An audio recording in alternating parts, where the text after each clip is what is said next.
السلام عليكم، شو اخباركم؟ كيف حالكم؟ اسمي أليكس بير وتخرجت من جامعة أيوة في عام 2019 في علاقة دولية واللغة الإسبانية، وأيضا درست اللغة العربية في جامعة أيوة.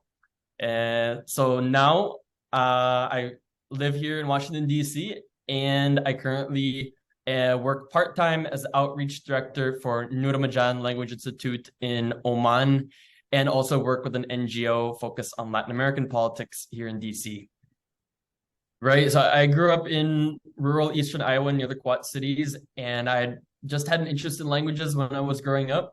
And for my 11th birthday, my mom let me pick out any CD I wanted to from Barnes & Noble CD collection. And so I picked out the CD that was called, now that's what I call Arabia 5, which is like eclectic mix of Arab language hits from 2002, 2003 timeframe.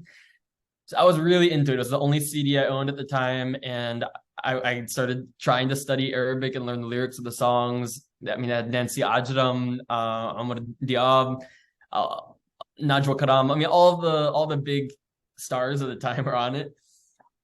And so I would rent things in the library, like books, tapes. I would do my best to learn the alphabet. And I just couldn't get very far because I didn't have the guidance or the grammatical know-how at that time until I got to the University of Iowa. So when I got to the University of Iowa, I was very excited, and I immediately enrolled in Arabic classes alongside Spanish classes from the first semester on campus. And I continued all the way up to the last year of my studies and graduated with a minor in Arabic. So because I had this experience to study Arabic, I decided to apply for the State Department's Critical Language Scholarship, which if you study what are one of the 14 languages that they provide scholarships for, you have the chance to apply for this every year. And it funds a summer of study abroad at one of their partner institutions abroad. And so I applied for it my first year and I didn't get it, which is normal. It's a very, very competitive scholarship. My second year I applied again and I didn't get it. And I was really let down. But because, I had dreamed of doing this for a long time, I decided to go back and revise how I was going about my application.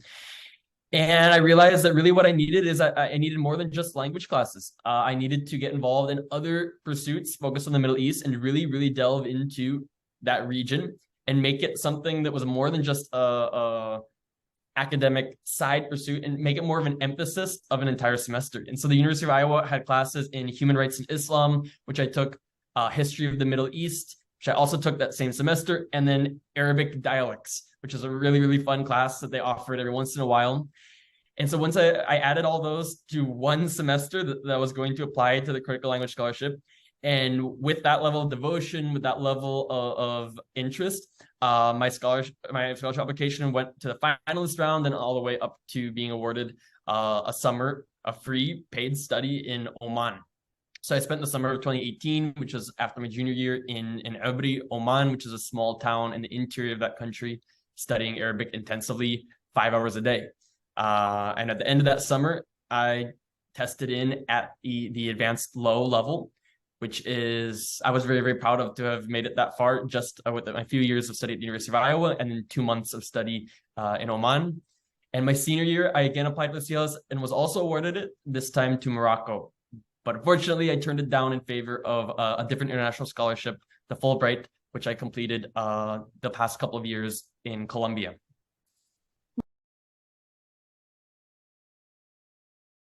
So my favorite elements of all languages are phonology, the sounds of the language. And so for me, Arabic is a language very rich in sounds that are unfamiliar to English native speakers. My favorite word because of that is na'na, which is mint. It has the doubled sound of which is a unique sound to Arabic that doesn't exist in almost any other language in the world. It's pronounced very back in your throat. And so na'na is like a very beautiful word, even though it's ugly at the same time.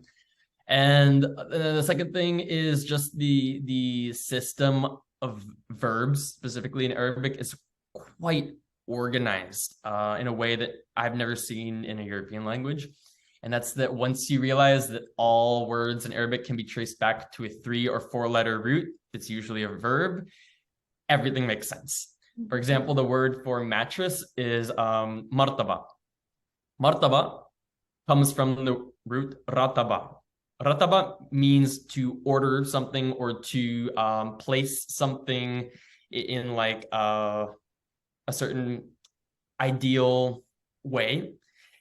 And so if you think about it, the martaba, the mattress, is what you like place yourself on and you organize yourself at night. And so the idea of the mattress is to kind of basically hold you up at night and organize you. And so once you realize the way that the words work, it becomes very easy to memorize vocabulary because you just trace it back to the root. And it's like, okay, interesting. I never would have related those two concepts, but it makes sense.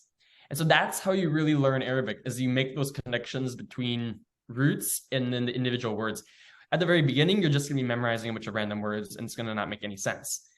When you get to the second and third and fourth years, you can start to do this where every time you find a new word, it's like, all right, what is the root? And sometimes you'll be shocked to find out that the root is a root you already know. And then on top of that, to find out that the relationship between them is quite logical in a way you wouldn't expect. So that's my favorite part about Arabic. So Oman's dialect is part of the Gulf dialect spectrum, and it has most similarities to the United Arab Emirates dialects. In fact, many people who live in the border regions, you can't tell whether they're from the UAE or from Oman. Their biggest differences are in pronunciation compared to the Gulf dialects. They depending on the person, the jim is pronounced differently, and it's one of very, very few countries in the Arab world, along with Egypt, most notably, that pronounces it often as a g instead of ja. And so the word jami'a for university becomes gami'a. And then some people will even pronounce it like a gya sound, which is found in Sudan. So it has a few pronunciations that are quite different. And then just the dialect itself, it's a Gulf dialect. And so once you learn Gulf dialect, it's useful for going to UAE, it's useful for Kuwait, and even Saudi Arabia to a certain degree, although there's can be quite different.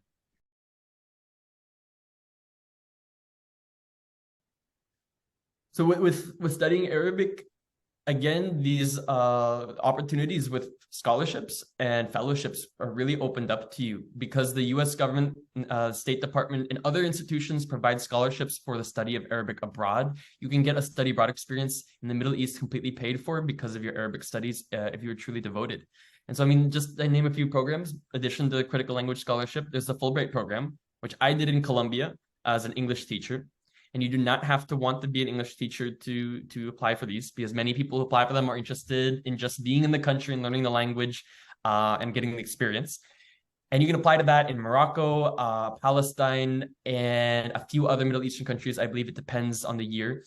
And then in addition to that one, there's also the Fulbright Research Scholarship, which instead of teaching English at a university or high school, you are doing research on something likely related to what you plan on pursuing in a master's degree down the line.